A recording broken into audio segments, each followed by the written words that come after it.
Kira, is that you? Napako si Kiara sa kanyang kinatatayuan ng marinig ang boses na yon. Paano niya yun malilimutan? Ito lang naman ang taong pinangarap niyang makasama pero hindi na pala. Adrian Reyes? Simpleng tawag nito sa pangalan ng lalaki. Akala ko nalimutan mo na ako. Natawa naman si Kiara at pilit kinakalma ang sarili. You know her, right? Sabay turo sa kasama ng babae. It was Era Santos, his fiancée. Nice to meet you, Kiara. Kiara Delgado, right? Inilahad ni Era ang kamay niya kay Kiara, pero agad namang tumaas ang kilay ni Kiara. Bakit natatanggapin ang kamay nito? Samantalang ito lang naman ang babaeng pinagpalit sa kanya at ang babaeng dinedenay ni Adrian nung sila pa. Baka may germs. Huwag na lang. Germs? Hindi makapaniwalang tanong ni Era. Bingi ka ba? Kakasabi ko lang, di ba? Bigla naman umawat si Adrian at sumama ang tingin kay Kiara. Bakit ganyan ka magsalita, Kiara? Hindi ka pa rin ba nakaka-move on kaya ka ganyan? Tumaas ang kilay ni Kiara at medyo natawa. Pilit niyang kinakalma ang sarili. Dahil ang totoo niyan, masama pa rin ang loob niya. Hindi naman kasi siya makakagawa ng hindi maganda rito dahil nasa isang malaking event siya ng mga bilyonaryo. For your information, naka-move on na ako. Ang gwapo ng boyfriend ko para hindi makamove on sa'yo. Pagyayabang ni Kiara at pinagpapawisan na ang kanyang kamay sa kaba. Paano siya magkaka-boyfriend kung wala naman talaga? Boyfriend? Parang wala ka namang boyfriend. Sino nagsabing wala akong boyfriend? Baka na may nagpapalabas lang na may boyfriend para mapagtakpan ng sarili. Sabat ni Era at talagang kumulo na ang dugo ni Kiara sa inis. Gusto niyang sabunutan to pero hindi niya magawa. Paano kung meron at nandito siya sa event na to? Talaga? Bakit hindi mo ipakilala sa amin kung talaga may boyfriend ka? Tugtong ni Era at hindi naman makapagsalita si Kiara. Halos lumabas na ang puso niya sa sobrang bilis ng tibok nito. Parang hindi na siya sisikatan pa ng araw nang dahil sa ginawa niya. See? Hindi totoong sinabi niya. Huwag mo na kaming lokohin pa, Kiara. Umamin ka na lang na gusto mo pa rin ako. Napapikit si Kiara at nag-isip ng paraan. Bigla na lang siyang may naaninag na lalaking dumaan sa tabi niya at sa sobrang bilis ng pangyayari, hinila niya ang lalaki at agad naman itong hinalikan. Ano? Naniniwala na kayong siya ang boyfriend ko? Mayabang na wika ni Kiara at napanganga naman si Adrian at Era sa kanilang nakita. Nang mapansin ni Kiara ang itsura ng mga tao sa event, siya ay kinabahan bigla. Tiningnan niya ang lalaki at laking gulat na makita ito. Siya ang boyfriend mo?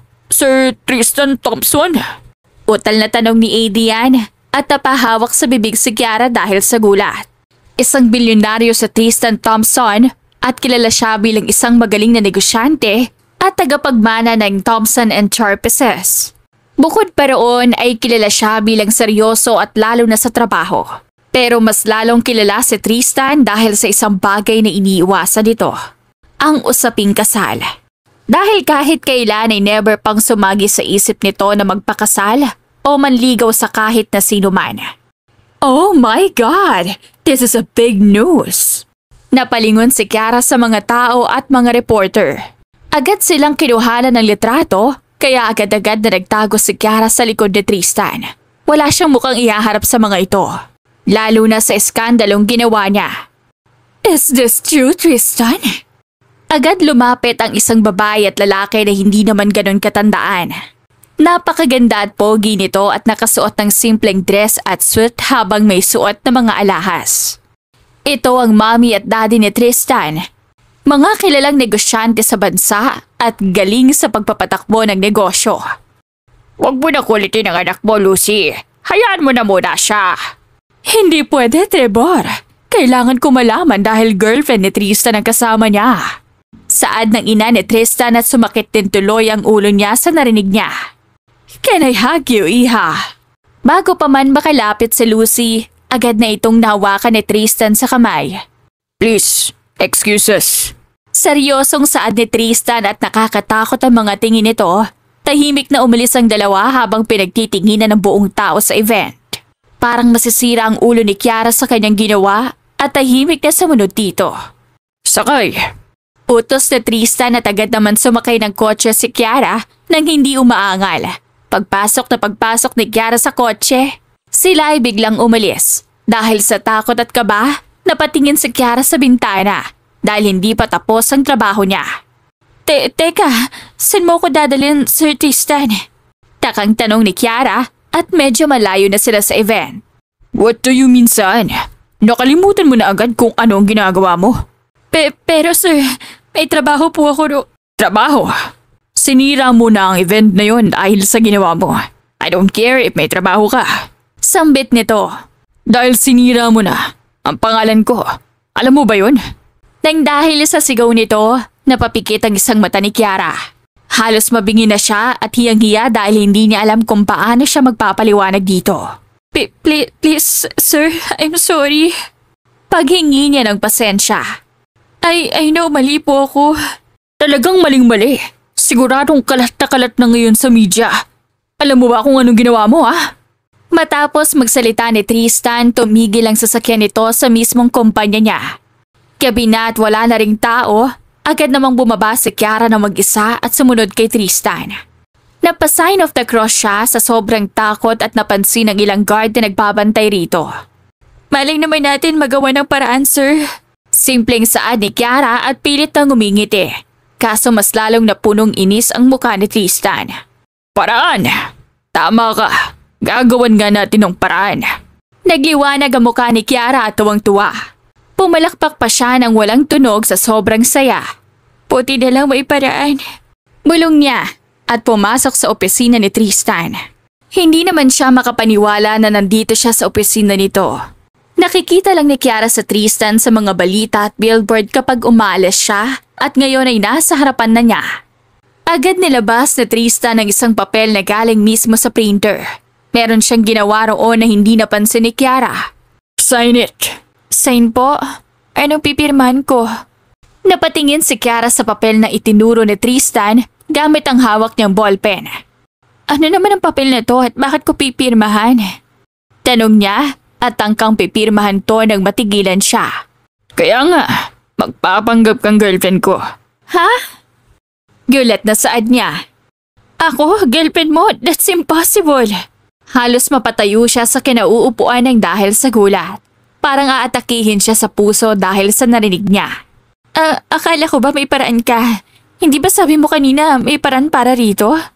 Hindi ba ito na nga ang paraan? Paano naging paraan yan? Parang ganun din yan eh.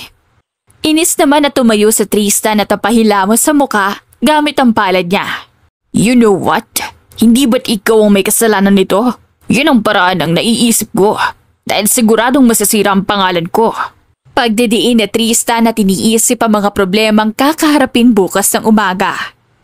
I know, pero sorry nga diba? Sorry sir. Hindi ko naman sinasadya. Sadyang wala na ako maisip na paraan. Mahinang wika ni Kiara at napaupo muli sa upuan. I don't care what are your reasons, pero itong mahalaga. At ipinakita ang papel. Pirmahan mo to o ikaw mismo ang ayos ng nangyari. Napalunok ng laway si Kiara ng 3 beses. Hindi niya alam ang gagawin dahil malaking gulo ang ipinasok niya. Fine. Ako na nga ayos ang problema mo.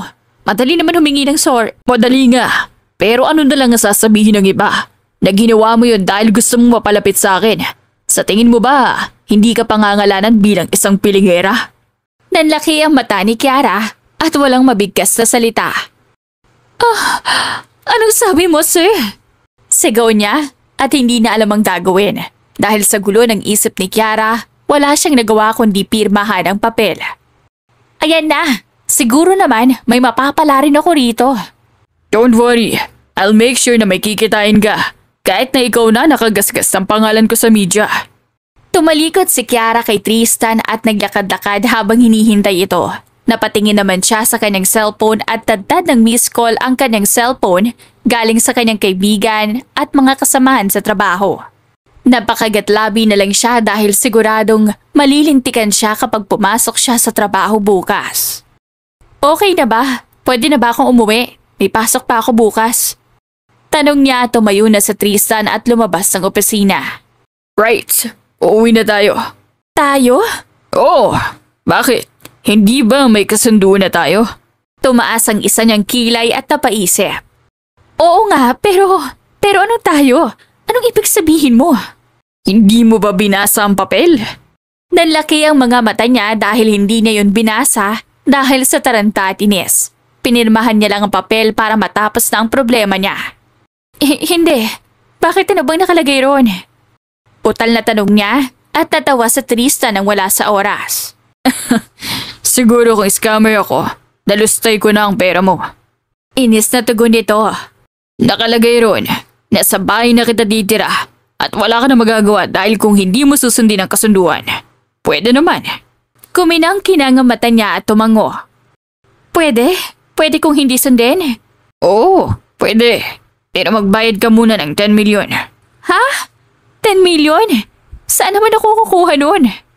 Gulat na sigaw niya at binuksan ang pintuan ng kotse at itinulak ng mahina si Kiara para sumakay at makaalis na sila. Exactly. Wala kang pagkukunan kaya sa bahay na kita titira. No more doubt. Pigil ni Tristan at halos mapasabunot na si Kiara sa kanyang ulo. Nang dahil sa gabing to, halos nagulo ang buhay ni Kiara. Kung hindi lang niya nakita si Adrian at Era, ay baka masaya siyang uuwi sa event na yon at hindi stress ang inabot. Bakit ba kasi nakalimutan niya na may kaya rin ang ex-boyfriend niya na nasa event? Kung nagsisisi ka, sana hindi mo na ginawa. Yeah, you're right. Simpleng tugon niya. Gusto ko lang naman patunayan sa ex-boyfriend ko na nakamove on na ako.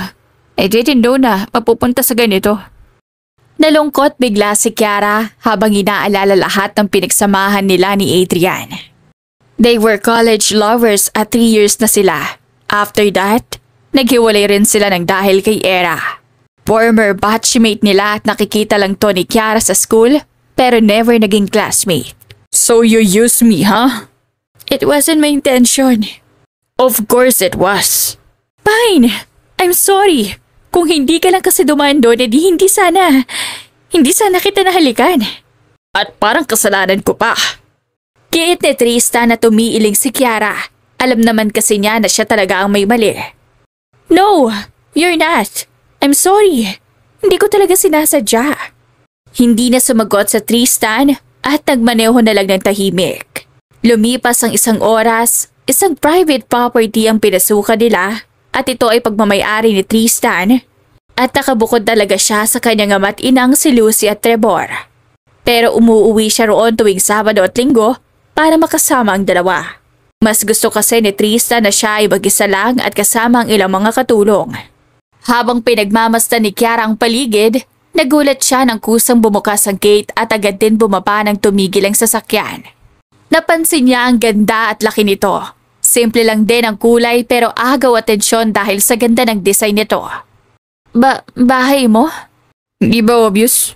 Ilosopong wika ni Tristan at inirapan naman to ni Kiara. Ang sungit, tinatanong lang naman. Bulong niya at pumasok na sa loob. Pero mas lalong nagulat si Kiara nang makita ang ilang katulong at agad na napahawak sa braso ni Tristan nang hindi sinasadya. Oh my God, si Sir Tristan! Gulat na saad ng isang katulong. Oh, mukhang totoo ka at dismiss. Shh! Ang ingay, nakita na nga oh. Biglang nahiya si Kiara sa mga narinig niya sa mga katulong ni Tristan. Kaya nakatungo siya at hindi tinutunghay ang muka. Parang kakainin siya ng buhay ng mga to. Kapag ipinakita niyang sarili, kinakabahan din siya nang maisip ang mga magulang ni Tristan kanina. Dito na siya titira. Kaya gusto ko na itrato niyo siya ng tulad ng pagtrato niyo sa akin. Seryosong wika ni Tristan at agad naman lumapit ang mga katulong at gumiti. Ihahanda po ba namin ang Hindi na ituloy ng isang katulong ang sasabihin nang sikuhin siya ng kasama niya. Anong kwarto? Girlfriend ni Sir Tristan yan. Natural na sa kwarto ni Sir matutulog yan. Sabay ngiti ng katulong at namula ang pisngi ni Kiara sa gulat at hiya. Pasensya na kayo sir, kinabahan siguro magtanong. It's okay. Simpleng sagot ni Tristan at naglakad na sila papunta sa hagdan. Sa katunayan, natigilan din sa Tristan sa sinabi ng katulong niya. Dapat ay sasabihin niya yon nang maunahan siya. Buti na lang ay naunahan siya nito dahil nawala sa isip niya na dapat pala ay magkasama rin sila sa iisang kwarto. Para patunay ang pagpapanggap nila. Kung naiilang ka, Pwede naman ako sa ibang kwarto. Wika ni Kiara at hindi makatingin na makapasok sa loob ng kwarto sa Tristan. Malaki iyon at halos kulay itim ang kwarto at talagang nakakatakot kapag patay ang ilaw dahil wala ka na talagang makikita.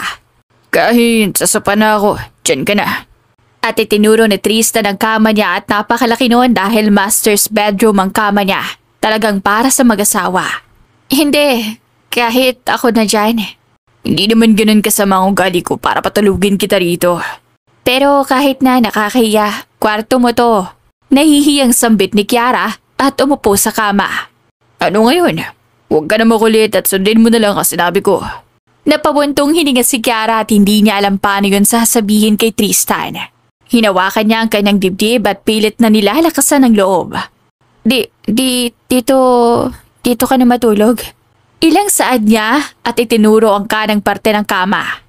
Ano na lang sasabihin nila kapag nakita tayong ganito? Ayaw mo lang sabihin na gusto mo talaga akong katabi. Biro ni Tristan at medyo kanilig si Kiara sa narinig niya. Ha? Hindi ah. Ikaw ang bahala, edi huwag na tayo magtabi. Tarantang sambit niya at humiga sa kama. Hindi na. Nandito na ako tapos papabalikin mo na naman ako roon. Tumalikod na si Kiara paharap sa kaliwa. Hindi na siya mapakali at talagang mahihiya pa siya ng sobra kung haharapin niya ito. Bukod sa kahihiya na binigay niya kanina, madadagdagan na naman. Napahawak siya sa kanyang mukha at hindi makapaniwala na nandito siya sa bahay ni Tristan at nagpapanggap bilang girlfriend niya. Kinabukasan, hindi pa man nakakapasok sa loob ng company si Kiara, pinagtitinginan na siya ng mga tao sa paligid niya. Lalong-lalo na ang mga katrabaho niya. Naging top 1 kasi yon sa media at talagang pinag-uusapan na ngayon. Mabilis na tumakbo si Kiara sa loob at dumiretso sa department niya. Pero mas lalong uminit ang mukha niya nang salubungin siya ng mga tingin ng kasamahan niya. Si Kiara! Himalat, andito ka na. Oo nga, grabe ang ginawa, chismis na binigay mo sa amin. Namindang ang buong sambayanan. Napaupo ng mabilis si Kiara sa kanyang upuan at inilapag ang kanyang gamit sa lamesa. Parang puputok ang dibdib niya sa sobrang bilis at mas lalo siyang na-stress na makita ang kaibigang si Rose Quinto. At talagang lakas ng loob mong pumasok after mong hindi sagutin ang mga tawag ko kahapon. Sermon ng kaibigan at agad naman tong pinigilan ni Kiara. Not now, Rose. Mahabang kwento. Kahit gaano pa kahabang kwento mo makikinig ako. Alam mo ba na ang laki ng kasalanan mo kagabi? Tanong nito at ipinakita mga hawak niyang papel. Iniwan mo lang naman to sa amin. Buti na lang talaga at alam ko ang gagawin. Kung hindi, lagot ka talaga kay boss. Napakamot sa ulo si Kiara at kumiti ng tipid. Pasensya ka na, Rose. Di ko naman talaga sinasadya, talagang biglaan lang. Alam mo, may nililihim ka sa akin, ang weird mo lang ano? Pinanlakihan ng mata ni Kiara at agad naman sumenyas na huwag itong maingay. Basta, sasabihin ko naman pero mamaya na. Huwag ngayon dahil maraming tao rito. Mahinang wika niya at pilit dinediretso ang mata sa screen ng computer. Pakiramdam ni Kiara, nananaginip lang siya kanina. Pero laking gulat niya na magising sa kama ni Tristan at napagtanto na totoo nga ang lahat. Habang abala siya sa pagtatrabaho, bigla naman napantid ang tenga niya sa mga narinig niya. Naniniwala ba kayong boyfriend niya si Sir Tristan? Kaya nga sino ba naman ang maniniwala? Hindi hamak na mayaman yun tapos itong si Kiara naman ganyan lang. Kaya nga, nakakapagduda lang. Kumirot ang dibdib niya sa narinig niya at hindi na ito pinansin. Bigla na lang siyang natahimik at hindi makapagsalita. Alam niya kasi na tama ang mga ito at wala rin siyang laban. Kaso nga lang naalala ni Kiara na may kaibigan nga pala siyang maingay at palaban. Hoy! Parang walang trabaho Ang aga-aga ng chismis no? Inis na saad ni Rose para mapatingin sa kanya ang lahat. Anong hindi nakakapaniwala sa nalaman nyo? Kita nyo nang hinilan ni Sir Tristan si Kiara Pales, di ba? Yun ba ang wala lang? Palibhasa, wala kayong alam. Agad naman itong inawat ni Kiara at pilit na pinapakalma. Tumahimik ka na nga dyan, hindi mo naman need gawin yan. Utos niya at hinihila pa rin ang suot nitong uniform.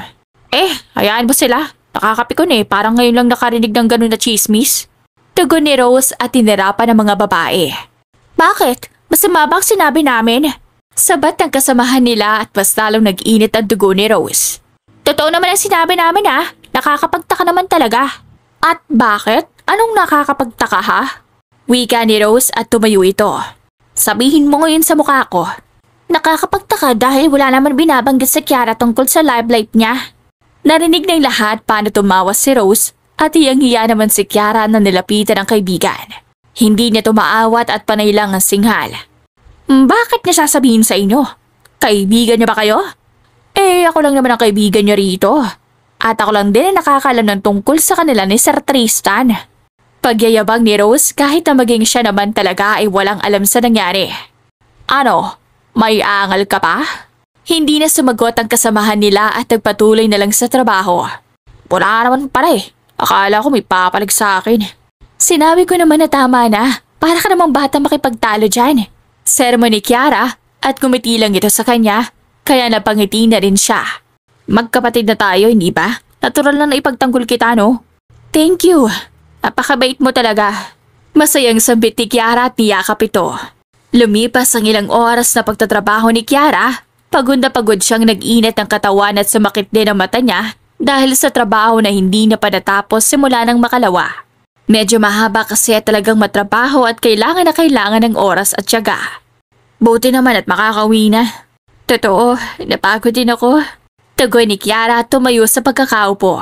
Pero napatingin siya sa katrabaho nilang lumabas sila sa pinto. Tapos ka na ba, Ma'am Kiara? Opo, bakit po? Kanina ka pa po hinihintay ni Sir Tristan sa labas? Oh! Sigaw ni Kiara at agad na tumakbo sa labas. Tagulat siya na makita na pinagkakaguluhan si Tristan ng mga tao sa labas at nakasandal pa ito sa kanyang kotse na para bang wala siyang problema. Talagang totoong chismis? Boyfriend mo nga ang isang Tristan Thompson. Hindi makapaniwalang tanong at kinikilig. Hindi pa man sinasabi ni Kiara ang lahat, pero masaya na agad siya na makitang totoo nga ang nangyari sa event kagabi. Nilapitan to agad ni Kiara at hiyang-hiya. Hindi ka ba papasok sa loob ng kotse? Anong ginagawa mo rito? Inis na tanong niya at pilit na itinatago ang muka. Ano bang dapat na ginagawa ng boyfriend? Hindi ba dapat sinusundo? Pero hindi naman ganito, Sir Tris. Natigilan si Kiara ng takpan ni Tristan ang bibig niya gamit ang hawak nitong panyo. Tristan, bakit may sir? Bulong nito at kinalabutan siya dahilan na sumakay na siya nagtuluyan sa kotse nito. I'll message you. Bulong ni Kiara kay Rose at kumaway ito bago sila tuluyang umalis. Tuluyan na ngang nakahinga si Kiara nang makaalis sila. Pero lamang pa rin yung takot at kaba. Hindi mo man lang sinabing pupunta ka. Tinakot mo ko, Tristan. Tinakot? Ano ba ako, multo? Napasinghap si Kiara sa inis at inis naman itong tiningnan. Pinipiloso po mo ba ako? Ang ibig ko sabihin, bakit ka pupunta ron? Mas lalo mo lang pinapalaki ang issue. Bago pa man ako pumunta dyan, malaki na ang issue. Pagtatama ni Tristan. Kaya ginagawa ko na rin ang best ko para lang din maniwala ang lahat. Lalo na ang parents ko. Kinalibutan bigla si Kiara dahil naalala niya ang parents ni Tristan. Bigla tuloy siyang napahawak sa suot ng uniforme at pinagpawisan ng mga kamay. So, saan tayo pupunta? Uwi na ba tayo? Takang tanong ni Kiara pero umiling sa Tristan. No, sa bahay nila mami. Ha? Bakit doon? Naku, hindi pa ako ready. Napakamat siya ng ulo at panay iling ang kanyang ulo. Sa sobrang hilo ni Tristan, napahawak na rin siya sa kanyang sentido at hinilot-hilot ito. Can you please calm down? Paano ko kakalma nito? Sa bahay niyo tayo pupunta. Tarantang wika ni Kiara at napasandal sa kanyang kinauupuan. They will be happy for sure.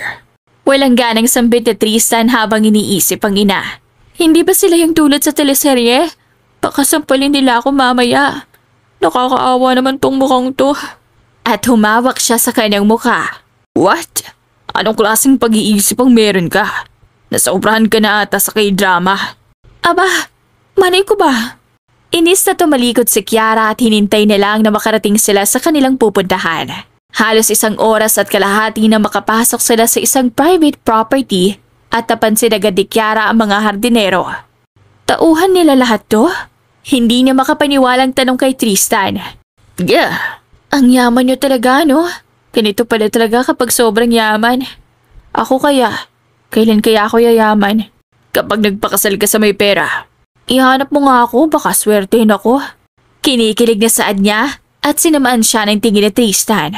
Bumaba ka na nga dyan. Siguraduhin mong gagalingan mo. Binabayaran kita. Oo na. Napaka-arte nito. Sungit. Wika niya at pumasok na sa loob. Hindi pa man nakakalakad ng ilang beses si Kiara. Isang mahigpit na yakap agad ang natanggap niya.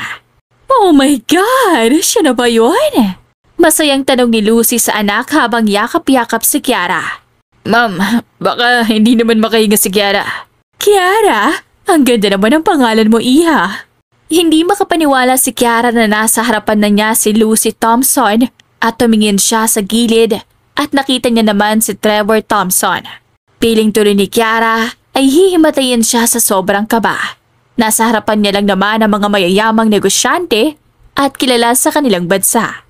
Naku, thank you po. Simpleng wika niya at tumingin kay Tristan habang naglalakad siya palayo. Hindi mo alam kung gaano kami katagal naghintay. Hindi ko akalain na bababago ang pananaw ng anak namin. Wika ni Lucy at ngumiti. At ikaw naman, Tristan, akala ko ba ayaw mo ng kasal? Pinahirapan mo pa kami ng daddy mo. Anong kasal, ma'am? Binibigla niyo naman si Kiara. Kakakita niyo lang kasal na agad. Reklamo nito at tatawa naman si Lucy. Bakit? Hindi ba? Kung doon din naman ang punta. Hindi maiwasan ni Kiara na mapatungo. Nanliliit siya sa mga to at nakasuot pa nga siya ng uniform at hindi man lang nakapagpalit ang damit. Pasensya ka na, Kiara. Kanto kasi talaga ako at sabik niya rin. Akala ko kasi hindi na magkaka-girlfriend si Tristan. Wika nito. Sobrang arte kasi niyan. Medyo nawala ang takot sa dibdib ni Kiara at ang tinik na bumabalot sa kanyang dibdib. Hindi niya akalain na sobrang bait na magulang nito at malayo sa pamilya na meron siya. Kailan ang kasal niyo? Sabat ni Trevor at napatingin dito si Kiara. Kamukhang kamukha ito ni Tristan at halos walang pagkakaiba. Matandang version lang ito. Naisip niya tuloy na kung tatanda man si Tristan ay ito rin ang magiging itsura niya.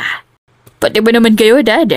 Sumakit ang ulo ni Tristan dahil hindi siya prepared para rito. See?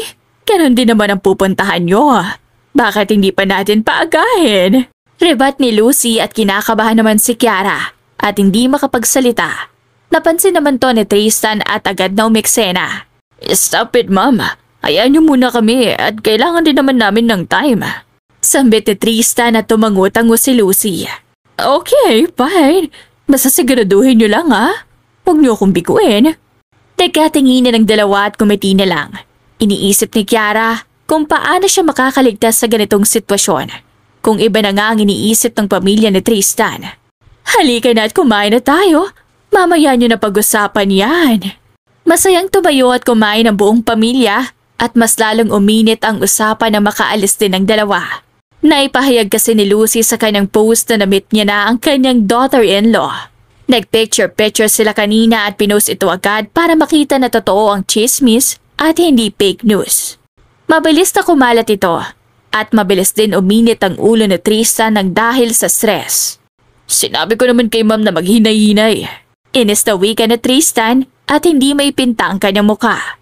Hayaan mo na muna, Tristan. Ang malaga ngayon, magawa natin ang paraan ng sinasabi mo. Sorry talaga. Ako may kasalanan nito. Nalungkot bigla si Kiara nang makauwi sila sa bahay ni Tristan. Wala siyang gana at hindi man lang kinausap to.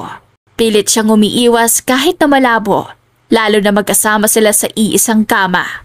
Just do your job, Kiara. Tumango na lang si Kiara nang marinig niya ang sinabi ni Tristan. Wala naman siyang choice kung hindi gawin ang role niya, ang magpanggap na sila. Lumipas ang ilang linggo, hindi na ganon kalala ang issue. Pero nandoon pa rin, may ilan pa rin na kumukuha sa kanila ng litrato sa tuwing magkasama sila. Pilit man inaalis ni Kiara at Tristan ang issue, pero hindi talaga mawala. Bakit ganyan ang mukha mo? Napatingin si Kiara sa kaibigang si Rose na kumakain ng pizza. Galing yun kay Tristan kaninang umaga at kinuha lang dahil wala siyang ganang kumain. Hindi ko alam. Medyo nai-stress lang siguro ako. Ano ka ba naman, Kiara? Huwag ka na ma-stress. Parang napag-usapan nga kanina sa department na magkakaroon doon ng inuman. Sama tayo ha? Na naman? Parang kailan lang meron yan. Napapadalas ata. Sige na. Pampawala rin ng stress to. Nag-sponsor daw si Bossing. Baka malaki-laki ang nakubuhang pera sa lupa na binenta nila. Dahil walang choice si Kiara, pumayag na lang siya. Ito na lang din kasi ang way para makapagpahinga siya. Fine. Simpleng tugon niya at tuwang-tuwa na yumakap ito kay Kiara. Sabi mo yan ha, walang bawian. Habang busy ang mga ito sa trabaho, ganun din ka-busy sa Tristan. Napatingin na nga siya sa kanyang relo na dati ay hindi naman niya ginagawa. Napansin tuloy ito ng sekretarya niyang si Kenneth. Sir, may problema po ba? Wala naman. Pagsisinungaling ni Tristan kahit na medyo nag-aalangan siya.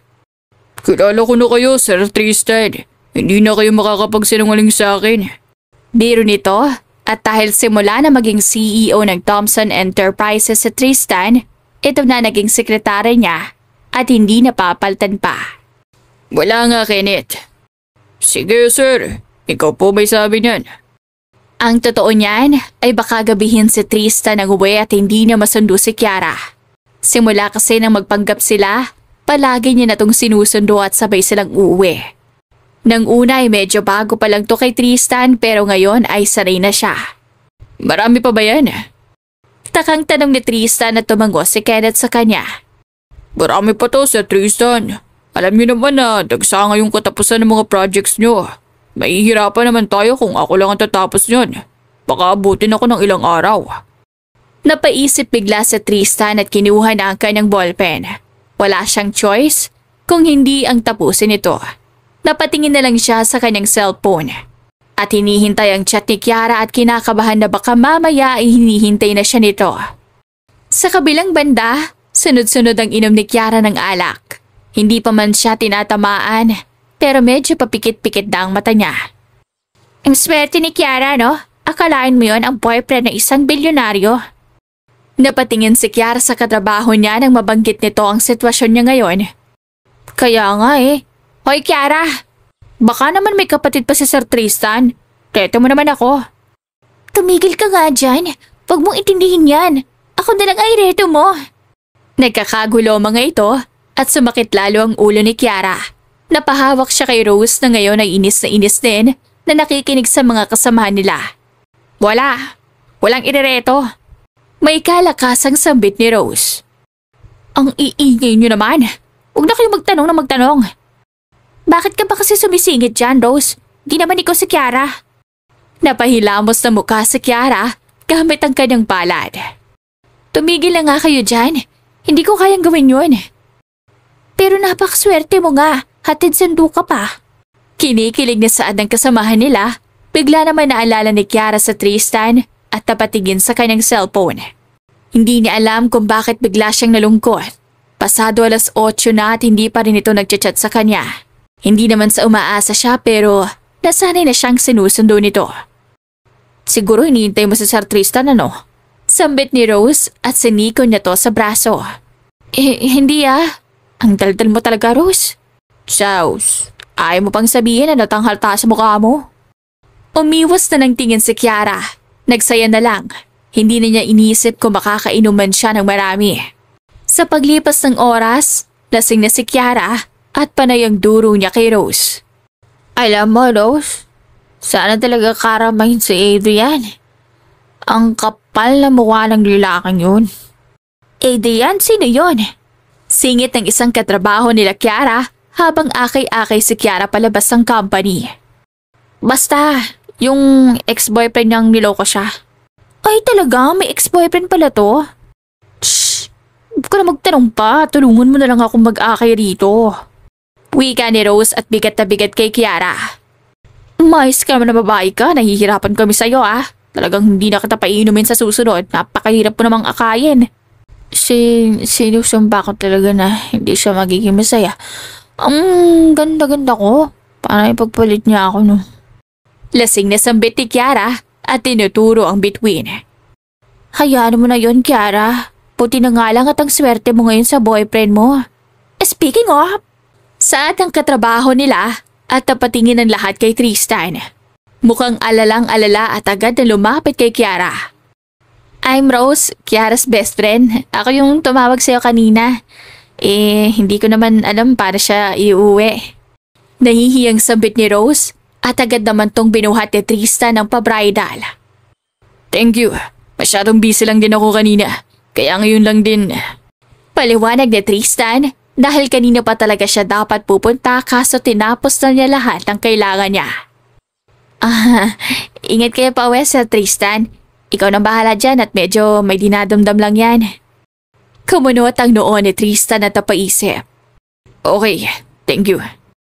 Agad naman nag-drive paalis sa Tristan at umuwi sa kanila. Habang pinagmamasdan niya si Kiara, hindi niya alam kung bakit kinakabahan siya. Hindi niya alam na nag-inom to dahil hindi niya naman nabanggit. Sakit ka talaga sa ulo kahit kailan, Kiara. Mahinang bulong ni Tristan at bumaba na sa kotse at binitbit to papasok ng bahay. Napatayo ang mga katulong na makita ang dalawa. Kanina pa kasi sila naghihintay at hindi rin sila natutulog nang hindi dumadating ang mga ito. Kadibdig, Sir Tristan, handa na po pagkain nyo. Hindi na. Hindi na, okay lang. Pasensya na at bukas na lang kami kakain. Napatingin ang lahat kay Kiara na may himbing na natutulog at alam nilang nakainom ito. Amoy na amoy kasi ang alak na pumasok sila at tumango na lang ang mga katulong at umakyat sila sa kwarto nila. Sana man lang hindi ka uminom ng sobra. Tapos kung hindi ako dumating, hindi ka pa makakauwi. Inis na wika ni Tristan at inilapag sa kama si Kiara. Hindi na bale kung pinagpalit mo ko.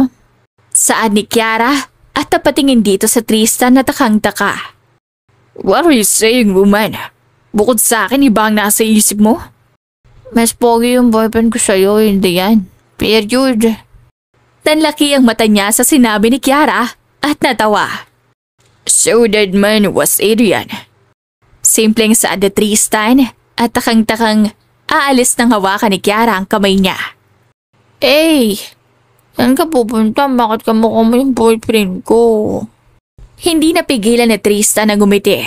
Kahit kasi anong gawin niya, kusang nangiti ang labi niya. Kasi ako nga to. Tingin nga. Biglang ngupo si Kiara at pinisilpisil ang mukha ni Tristan. Pero hindi siya kumbinsido. Parang hindi kita boyfriend ha. Siguro impostor ka. Paano ako magiging impostor? Ako lang ang nag-iisang Tristan Thompson sa buong mundo. Sa bagay, ang gwapo mo talaga. At mas nagulat si Tristan nang halikan siya bigla ni Kiara. Hindi siya makagalaw at gulat na gulat. Bakit mo yun ginawa? Utal na wika ni Tristan pero tumawa lang si Kiara na akala mo ay nasa sarili pero wala talaga. Ang arte talaga. Kung ayaw mo, balik mo. Sabay nguso. Bumilis ang tibok ng puso ni Tristan at hindi niya alam kung bakit dahan-dahan niyang hinalikan si Kiara. Sa sobrang lunod niya sa nangyari, mas lumalim pa ang paghalik niya. Nag-init ang katawan niya at ayaw nang humiwalay pa. Kaso naramdaman ni Tristan na bigla na lang siyang tinulak ng dahan-dahan ni Kiara at mukhang nagising din ito. Tristan? Utal na tawag ni Kiara sa pangalan nito at nahimasmasan din sa Tristan at agad na lumayo. I'm sorry. Wika ni Tristan at umalis ng kwarto. Naiwan si Kiara sa kwarto at hindi pa rin makapaniwala. Akala niya kanina ay nananaginip lang siya. Pero ngayon ay hindi na. Napatahimik na lang siya at patuloy na itinuloy ang pagtulog. Ilang araw ang lumipas at ilang pa rin ang dalawa sa nangyari. Tandang-tanda ni Kiara ang halik at hindi niya malimutan. Habang sa Tristan naman ay hindi na rin makatulog sa sobrang pag-alala rito. Sa tuwing pipikit siya, nararamdaman niya ang init na nararamdaman niya. Okay ka lang ba? Utal na tanong ni Kiara. At ngayon ay magkasama sila sa bahay ng mami at daddy ni Tristan. Birthday kasi ng mami nito at nagsa-celebrate ng sila-sila lang. I'm fine. May problema ba? Pilit na ginagawang okay ni Kiara ang sarili dahil nahihiya siyang sabihin dito ang nais niyang sabihin. I'm sorry. Hindi ko naman sinasadya. I don't know what happened if ako bang may gawa nun o ikaw. Paliwanag niya. At hindi makatingin ng diretso kay Tristan. I just want to say that I didn't hate it. Sa sobrang init na mukha ni Kiara, nahawakan niya ito. Pulang-pula rin ang tenga niya at kagat-kagatang pang-ibabang labi. Hindi niya na rin kasi kaya na ganito silang dalawa. Nahihirapan siyang pansinin at kausapin ito. Hindi ka galit? Utal na tanong ni Tristan at akala niya ay galit sa kanya si Kiara, kaya hindi niya ito kinakausap. Why would I? Hindi ko naman ikamamatay ang halik na yun. Swerte ko nga at isang Tristan Thompson ang naging first kiss ko. Nahihiya pa si Kiara na aminin yun, pero wala namang masama. Narinig na lang niya ang tawa ni Tristan at nakahawak to sa kanyang tiyan. Next time, huwag ka na mag-inom ng sobra. Para naman maalala mo mga nangyari. Mas lalo siyang nahiya sa sinabi nito at tumango-tango. I promise. Mamaya na kayo mag-date sa labas. Halika na muna sa loob. Tawag ni Lucy at natatawang pumasok ang dalawa sa loob. Ang dami-dami kong hinanda tapos nandun lang kayo. Alam ko naman na normal lang yan sa mga katulad nyo. Kinikilig na wika ni Lucy at napangiti si Kiara. Nasulyapan to ni Tristan at hindi rin maiwasan na mapangiti. Ngayon kasi may kakaiba na rin siyang nararamdaman pero hindi na yun malaman. Thank you po. Wika ni Kiara at tinanggap ang plato na binigay ni Lucy sa kanya. Kumain ka ng kumain, iha. Wika ni Lucy at nilalagyan ng lasagna si Kiara sa kanyang plato. Yung mga Tupperware sa ref na may mga pagkain ay inyo, okay? Akin po. Oo naman, iyo. Iuwi niyo mamaya na Tristan at ilagay na lang sa ref. Hindi naman yun masasira at talagang pinagtabi kita. Pwede mong dalhin sa work mo kung gusto mo. Mag-share ka. Masayang tumango-tango si Kiara at kumain ng lasagna. Dahil ang daming handa ng mami ni Tristan at hindi na niya alam kung ano ang kakainin. Basta ang mahalaga kay Kiara, nandito siya at masaya. Hindi na nga niya naisip na may kontrata siyang pinirmahan. Biglang napatingin si Kiara sa kanyang cellphone nang mag-text sa kanya ang isang unknown number. Kumunot ang noo niya at pinasa ito. Si Rose to, Kiara, nawala ang phone ko kaya nakitext lang ako. Baka pwedeng puntahan mo ko rito at sunduin. Kinabahan bigla si Kiara at tinext ang kaibigan.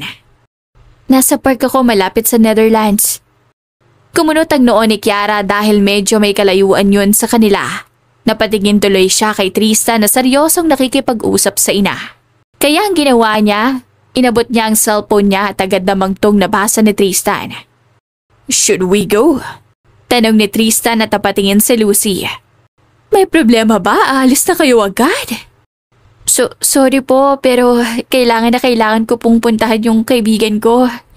Naki-open lang po siya at nagpapasundo. Nawala po yung cellphone niya. Paliwanag ni Kiara at kinakabahan din. Ay, ganun ba?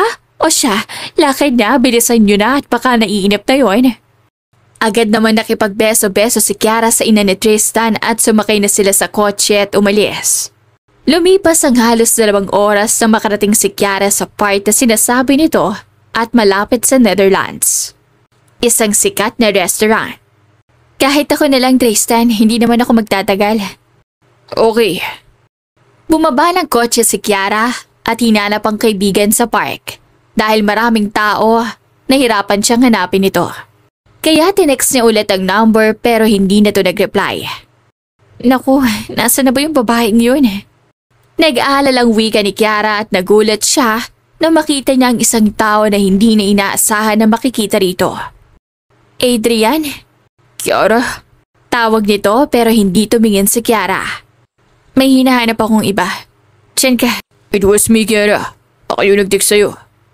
Tumaas ang kilay niya at kumunot ang noo. Napatingin siya sa kanyang cellphone at nakita niya ang message mismo ni Rose. Kaya naman hindi niya maiwasan na magalit dito. Ginamit mo pa ang pangalan ni Rose? Nahihibang ka na ba? Inis na sambit niya at wala siyang pakialam kung nakikita sila ng ibang tao. I just want to talk to you, Kiara. Ako? Gusto mong kausapin? Para saan pa? Hindi ba pwede? Ginawa ko lang naman to para magkausap tayo. Paliwanag ni Adrian at napahilot si Kiara sa kanyang sentido. What do you mean by that, ha? Ano? Ano bang need natin pag-usapan? Wika niya At ngayon lang na-realize ni Kiara na wala na siyang kahit na anong feelings para rito. Hindi man lang siya kinilig na makita ito. Sa halip ay napaisip pa. I hope you're dying. Kilala kita. Alam kong imposible yun. Sambit ni Adrian at hindi ito makatulog at mapakali nang malaman niya na boyfriend ni Kiara si Tristan. Paano nga naman yun mangyayari? Hindi hamak na mayaman at laging nasa kumpanya ang isang Tristan Thompson. At isang hamak na planner organizer lang naman din si Kiara. Dahil doon, hindi na siya makakain at hindi na rin makatulog ng ayos. Di mo naman ako matitiis, diba? At hinawakan ang kamay ni Kiara, pero mabilis tong hinawi ni Kiara at tumingin ng masama. Tumigil ka na nga, Adrian. Baka nakakalimutan mong kasalanan mo ang lahat. Pagpapaalala ni Kiara rito, siya ang nagloko at iniwan na lang siya bigla. Nakapag-usap naman sila na maghihiwalay na sila, pero labag pa yun sa kalooban niya. Kaya nga diba? Kaya nga dito kung gusto kong malinis ang relasyon natin. Napahawak si Kiara sa kanyang tiyan at natawa. Baliw ka ba? Nasaan na ba si Era? Hindi ba't fiancé mo siya? Pangaasan nito at tumingin sa paligid. Kanina pa sila pinagmamasdan ng mga tao rito at hindi nahihiya si Kiara dahil wala na siyang pakialam pa. Just think na wala lang yun, Kiara. Anong wala? Sira na ba ang ulo mo? Akala mo ba mapipikot mo pa ako sa mga ganyan mo? I'm just telling the truth, Kiara. Gusto pa rin kita. Huwag mo nang gagamitin ang pangalan ni Rose. Dahil ipakukulong talaga kita makita mo. Banta niya at hinila siya nito sa kamay. I know na joke lang ang lahat. What are you doing? Nagulat si Kiara nang halos tumalsik si Adrian papalayo sa kanila. Napatingin tuloy lalo ang mga tao sa kanila at gulat na gulat si Adrian na makita si Tristan. Anong ginagawa mo rito? Utal na wika ni Adrian kay Tristan. Bakit mo ko tatanungin kung alam mo ang sagot? Inis na sambit na Tristan, umigting ang panga nito at gustong sapukin si Adrian. That's impossible, kalokohan lang to. Hindi pa rin makapaniwala si Adrian sa kanyang nakikita na nandito nga si Tristan. Akala niya nagloloko lang si Kiara sa kanya. Ano, masaya ka na? Pwede ba, Adrian? Tumigil ka na sa kahibangan mo. Sinabi ko naman sa'yo na matagal na ako nakamove on. Masayang wika ni Kiara at kumapit sa kamay ni Tristan. Huwag mong subukan na magpakita sa akin. Hindi mo magugustuhan ang gagawin ko sa'yo. Panta ni Tristan at niyaya na si Kiara na bumalik sa kotse. At kitang-kita sa mukha ni Tristan ang inis. Akala ko ba, hinahanap mo si Rose? Nasaan na ba ang kaibigan mo? Walang mapaglagyan ng inis si Tristan dahil hindi niya rin matanggap na ex-boyfriend to ni Kiara. Nang makita niya ang dalawa, ay natakot siya. Natakot siya na baka iwanan siya dito. Niloko niya lang ako, Tristan. Si Adrian na nag-message sa akin. Akmang tatayo at lalabas ang sasakyan sa Tristan sa kotse nang pigilan to ni Kiara. Teka, saan ka na naman pupunta? Takang wika niya rito. Sasapukin ko ang lalaki yun. Ang kapal naman ang mukha niyang gawin yun. Gusto mo bang tumawag ako ng pulis? Pulis? Para saan? Ipapakulong ko lalaki yun para tagilan ka na niya. Napahalakak si Kiara at natigilan naman si Tristan sa pagtawa. Pinagtatawanan mo ba ako? Iiwanan talaga kita rito. Cute na sambit na Tristan at tumawa lalo si Kiara. Hindi niya alam na may ganitong side pala ang isang Tristan at napaka-cute sa kanyang paningin. Ayoko na talaga, Kiara. Tama na yan, nakakatawa mo at hindi na talaga ako natutuwa. Pinunasan ni Kiara ang kanyang mata nang tumulo ng konti ang kanyang luha. Sorry, pinadamo mo naman ako. Akala ko ba ikaw ang boyfriend ko? Ako nga. Ayun naman pala, edi ikaw nga ang boyfriend ko. Okay, sabi mo. Pasimpleng sambit ni Tristan, pero ang totoo niya ay kinikilig na rin siya at nagsimula ng umalis. Habang nasa biyahe ang dalawa, pilit inaalala ni Kiara si Adrian. Lahat ng sakit na pinaramdam nito sa kanya, ang iyak na sinayang niya ay ngayon ay wala na. Ready na siya ulit at hindi na nasakta na makita ito. Thank you. Tingin ko nakamove on na talaga ako sa kanya. Wika ni Kiara at tumingin kay Tristan. Hindi ba't ako na nga ang boyfriend mo? Bumilis ang tibok ng puso niya at saka tumango. Naramdaman na lang ni Kiara ang labi ni Tristan sa kalagitnaan ng traffic. I think we should stop the contract. Sambit ni Tristan at ang laki naman ng mata ni Kiara. What do you think? Ayos lang naman sa akin. Kinikilig na tugon ni Kiara at hindi maipintang saya. Mag-trip ka muna bago mo ako landiin. Tumawa silang parehas at tuluyang umuwi. Tuluyan na ngang nabago ang relasyon ni Kiara at Tristan. Mas lalong lumalalim at hindi na nga nila iniisip ang kontrata. Kaya naman, mas lalong dumarami ang mga litrato na lumalabas sa media kung gaano ka-sweet ang dalawa. Kaso isang post ang sisira sa dalawa nang dahil sa nangyari kay Adrian at Era. Kiara, dalian mo! Sigaw ni Rose sa kaibigan at panay ang tawag nito habang sila ay nasa likod ng company. Nagpapahinga sandali dahil tapos na rin naman ang gawain nila. Teka naman, baka madapa naman ako sa kakamadali mo. Ano ba yan? Agad naman ipinakita ni Rose ang isang post at kumunot ang noo niya. Paano nito nalaman na hindi totoo ang relasyon nila? Anong pinagsasabi ng babaeng yan? Galit na wika ni Kiara at kinuha ang cellphone ni Rose at binasa niya ang sinabi nito. Bukod nakipaghiwalay na sa kanya si Adrian at ikaw ang sinisisi. Mukha rin naman daw hindi totoo ang relasyon niyo ni Tristan. Napabuntong hininga siya at hindi alam ang sasabihin. Siguradong namomroblema na naman silang dalawa. Pero sira ulo nga yung si Adrian matapos niyang ipagpalit sa era na yan. Tapos ngayon babalik siya para siyang kabutay na kung saan na lang tumutubo. Saad ni Rose at naalala nito ang ginawa sa kanya.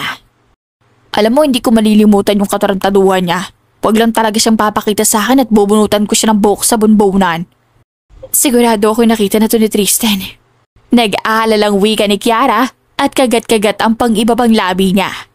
Sigurado yan. Tingnan mo nga ang likes at share. Halos lagpas na ng 50,000. Ano na lang ang gagawin ko? Sumasakit yung ulo ko. Wala ka naman gagawin. Tulad nga ng chismis mo sa akin, ito lang na okay na kayo. Wala lang kontrata, di ba? Parang nahiya bigla si Kiara at tumango. Kinikilig naman na si Rose at hinampas ang kaibigan. Hindi man nakakapaniwala at nakakapagduda naman talaga. Pero at least okay na kayo. Huwag mo lang aaminin na ganyan na nangyari sa inyo. Sure ako natutumugin kayo ng tao. Napatango na lang si Kiara at tumingin sa kanyang cellphone. As expected, ay alam na nga rin ni Tristan at wala naman na siyang magagawa dahil nandito na. Nakita niya ang text message ni Tristan at ipinakita ito kay Rose. See, sabi ko naman sa'yo. Bumuntong hininga na lamang si Kiara at naglakad na palabas. Papunta na kasi sa Tristan at susundin siya nito. Kaso nga lang, mas lalong kinabahan si Kiara at napaatras. Nasaan ba si Kiara? Ipasok to sa loob. Sigaw ng boss nila at nakita siya na tuluyan ng mga katrabaho niya. Anong nangyayari dito? Tarantang tanong niya at hindi mapakali. Napansin niyang bigla na ang daming tao sa labas at napahawak sa kanyang bibig. Bakit ang bilis naman ng mga yan? Hindi siya makapaniwala sa sobrang daming reporters sa labas. Nakaabang ito para sa paglabas ni Kiara. Naku, hindi ka muna pwedeng lumabas. Oo nga, Kiara, talaga mainit pa ang chismis sa'yo. Wala man lang wari yung mga to, padalos-dalos naman. Nabibingi si Kiara sa mga naririnig niya. Lalo na sa mga reporter na nasa labas. Hindi niya alam kung ano ang gagawin. Nanginginig ang kanyang kamay at hindi mapakali. Kumalma ka lang, okay? Okay ba? Sambit ni Rose at maging ito ay kinakabahan na rin. Lumipas ang ilang minuto. Pero hindi pa rin ito umaalis at mas lalong dumarami. Parang masisiraan na siya ng bait habang nakatingin sa kanyang cellphone. Nasaan ka na ba, Tristan?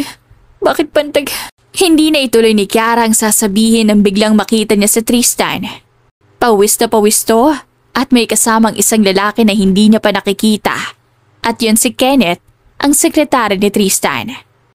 Narinig lang to ni Kiara pero hindi pa namimit. Nasa company lang kasi ito palagi at doon lang naman talaga ang trabaho niya. Kiara! Sigaw ni Tristan at gulat na makita ng lahat sa Tristan. Bukod kasi sa hindi sila makapaniwala na si Kiara ang girlfriend nito, mas lalong nakakabali ng lieg ang mukha nito. Sobrang gwapo at napakakinis ng balat, kahit na hindi naman to ganon kaputian. Tristan! Tawag niya rito at naramdaman na lang niya na niyakap siya nito. Kahit na naiilang si Kiara, niyakap niya na lang din si Tristan. Ayos ka lang ba? Hindi ka ba nila nasaktan? Sabay suri sa mga braso at katawan ni Kiara. Hindi naman. Okay lang ako. Buti naman. At nakahinga ng maluwag si Tristan at napatingin sa labas. Okay lang ba? Or ako na lang ang lalabas? Hindi. Sasama ako. Sasama ako sa'yo. Sigurado ka ba? Hindi ka ba atakihin o mahimatay? Natawa naman si Kiara at pinagmasdan sila ng lahat ng katrabaho nila.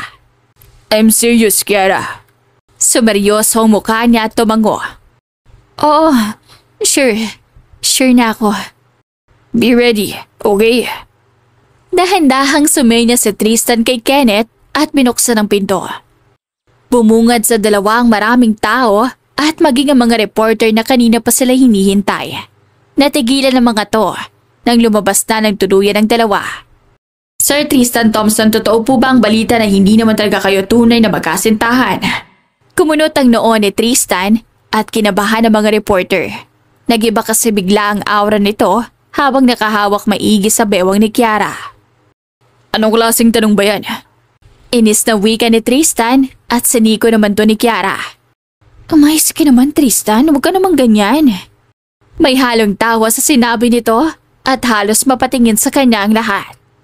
Paano hindi naging totoo yun? Kung nakikita nyo naman, wala naman akong need pang patunayan pa.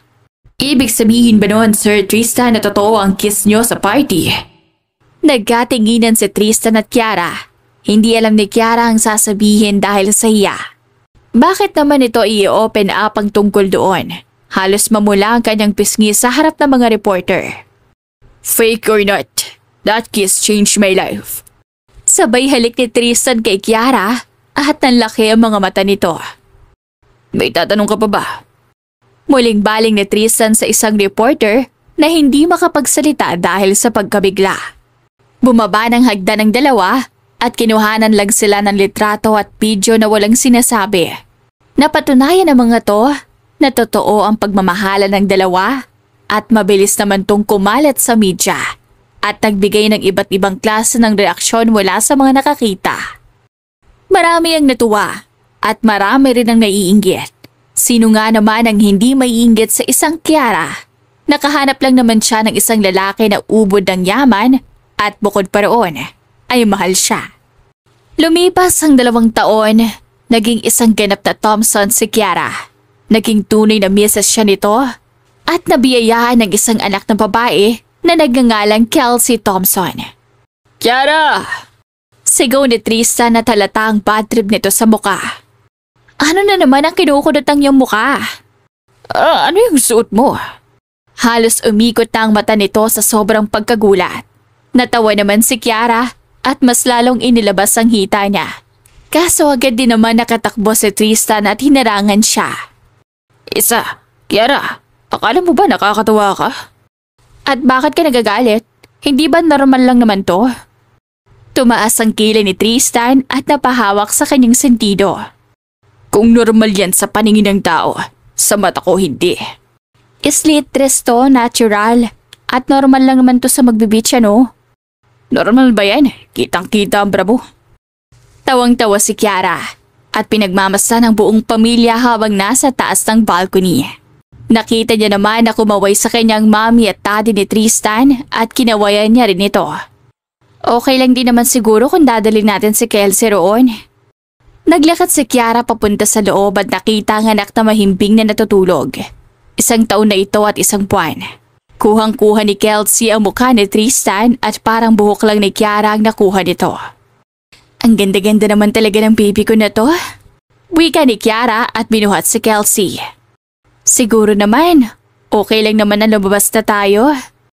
Pilit na tumango si Tristan at super protective nito sa asawa, lalo na nang nabuntis ito at nailabas si Kelsey. Oh my God! Ang little Kelsey namin! Sambit ni Lucy at agad sinalubong si Kiara at kinuha ito. Napakagandang bata! Puri ni Trevor habang nainom ng juice. Aba, natural lang! Magaganda ang mga lahi natin! Umikot-ikot si Lucy habang buhat si Kelsey. Habang pinagmamasdan to ni Kiara, hindi siya makapaniwala na kasal na siya at may anak na. Kung titingnan nga sa katawan niya ay parang wala lang. Kahit na cesarean siya kay Kelsey, nakabikini cut kasi at hindi naging madali ang pinagdaanan niya, lalo na ang recovery. Naramdaman na lang ni Kiara ang yakap ni Tristan sa kanya. Ayoko nang maganak pa. Bulong nito na ikinatawa niya. Why not? Gusto ko pa nang dala. No way, Kiara. Hindi ka na pwedeng mabuntis. Hindi na tayo mag-aanak pa. Narinig naman to ng mga katulong habang masayang kumakain sa tent. Nagtinginan ng mga ito na para bang walang narinig at umakto na wala lang yun. At paano mo naman nasabi yun? That's final, Kiara. Huwag mo nang tanungin pa. Matapos ang nangyari kay Kiara, talagang na-trauma si Tristan. Kaya ayaw niya ng mga nakpaulit ito at nanasan ng hirap. Paano pala kung sasabihin ko magiging daddy ka na naman? What? Anong sinabi mo? Sigaw ni Lucy na marinig ang sinabi ni Kiara. Don't lie to me, wife. Mukha ba ako nagbibiro? Natatawang sambit ni Kiara at tumango agad sa Tristan at kabang-kaba. I'm telling you, Kiara. Huwag mo na akong i-prank pa. Napapagod na ako. Masayang makita ni Kiara ang ekspresyon ni Tristan. Pero totoong buntis siya at nalaman niya lang ng 1 linggo. Hinintay niya ang pagkakataon na to at 1 linggong nagtiis at pinag-isipan. Dahil alam niya na magugulat si Tristan at hindi papayag. I know naman na fake yan. Sambit nito at tumatawa-tawa. Hinablot ni Kiara ang isang pregnancy test na nakaipit sa gilid ng underwear niya at isang papel na nakaipit sa bra niya.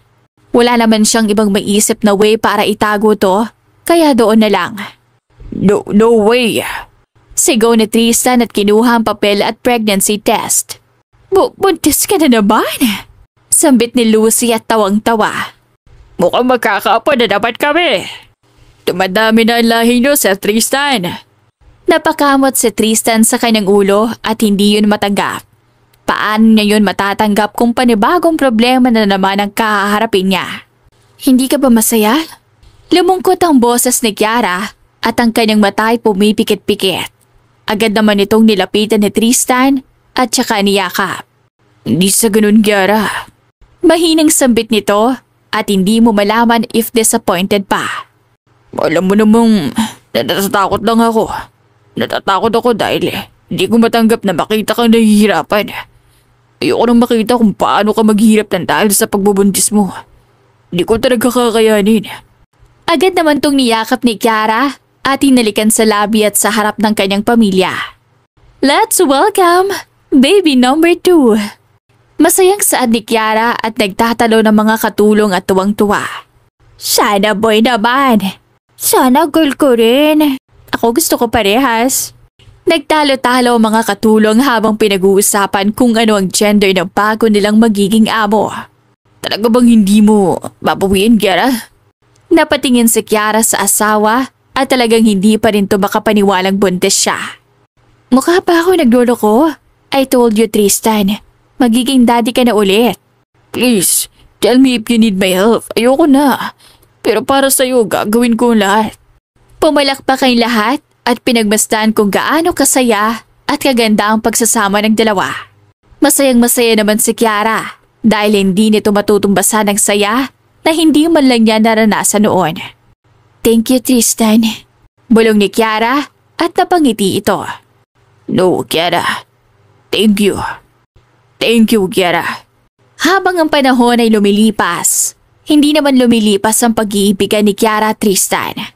Ang nag-iisang anak nila noon ay naging 2 na. At sa pagkakataong ito ay nagiging normal naman ang delivery ni Kiara sa bata at mas lalong ayaw na ni Tristan na maganak. Kaya dumating na sa punto na umiinom na rin siya ng gamot at mga paraan para hindi na siya mabuntis si Kiara. Bumalik kayo rito, Kelsey at Terence! Sigaw ni Kiara sa anak na dalawa habang hinahabol ito. Gotcha! Kayo talaga mga bata kayo? Ang daya mo talaga, Mami. Palibhasa, big ka na. Sambit ni Terence na ikinatawa ni Kiara. Hindi ba't sabi ko huwag kayong makulit? Baka nakakalimutan yung importanteng event na to. Kinurot ni Kiara sa pisngi ang dalawang anak at kunwaring umaray-aray ang mga ito. Si Kelsey na panganay na babae ay 5 taong gulang na. Samantalang si Terence naman ay 4 na taon na. At hindi talaga nagkakalayo ang edad nilang dalawa sa isa't isa. Siyempre naman, Mami, alam namin ni Ate Kelsey yun. Mayabang na sagot ni Terence at nakapamewang pa. Kasi anniversary nyo ni Daddy. Sabat ni Kelsey at tumango-tango si Kiara. Ang guling talaga ng mga anak ko. Nagulat si Kiara nang biglang sumulpot sa Tristan. Nakasuot ito ng isang formal attire na nakadagdag gwapo sa kanya. Naghanda ang dalawa at inimbitahan ng mga kaibigan at pamilya nila. Nakasanayan na to ni Tristan at Kiara at hindi na rin bago sa kanila. Kanina pa kita hinahanap. Pulong ni Tristan habang nakangiti sa mga anak. Hinabol ko pa tong makukulit mong anak. Ay nako talaga. At hindi na iwasan ni Kiara ang matawa. Hindi pa rin siya makapaniwala na ang 2 bata na nasa harapan nila ay anak na nila. Hinahanap na nila tayo. Halika na. Yaya ni Tristan at masayang hinawakan ni Kiara at Tristan ang kamay ng 2 anak nila. Pagpasok pa lang ng 2 sa greenhouse ng kanilang bahay, bumungad agad ang mga bisita na nagsasaya. Agad namang naramdaman ni Kiara ang yakap ni Rose at masayang nakipagbeso-beso rito. Nandito na ang kaibigan kong sobrang swerte. Puri ni Rose at tawang-tawa si Kiara sa sinabi nito. Siyang swerte at hindi ako. Pambobola niya. Dahil dyan ay congratulations. Sana'y dumami pa ang magagandang lahi nyo. Agad naman sumama ang tingin ni Tristan kay Rose na ikinatawa ni Rose. Ito naman si Tristan, hindi ba biro? Tumigil na nga kayo. Magsaya na lang tayo. Tuluyan na ngang nagsaya mga bisita at magkahawak kamay si Kiara at Tristan habang nasa isang sulok at magkatabi at magkayakap. Muntik na ako magsisi ng dahil lang sa halik na yun. Nang maalala ni Kiara ang halik na ginawa niya noon ay natawa siya. Hinampas niya ang braso nito nang mahina. Pag mo nang ipaalala, nakakainis ka. Uulit-ulitin kong alalahanin yun. Dahil doon nagsimula ang pag-iibigan nating dalawa. Unti-unting dumampi ang labi ni Tristan sa labi niya at masayang pinagbasta ng mga tao sa paligid nila. Minsan, may mga bagay talaga sa buhay natin na muntik na natin pagsisihan. Pero may dulot palang maganda sa atin. Kaya kung pagsisisihan lang din natin ang isang bagay, siguraduhin na magiging tama ang desisyon para matahak ka sa landas na nais mo at hindi nais ng iba. Wakas! Malayo ka man, mahal, lagi mo tandaan. Hindi magbabago, pag-ibig ko'y sa'yo lamang.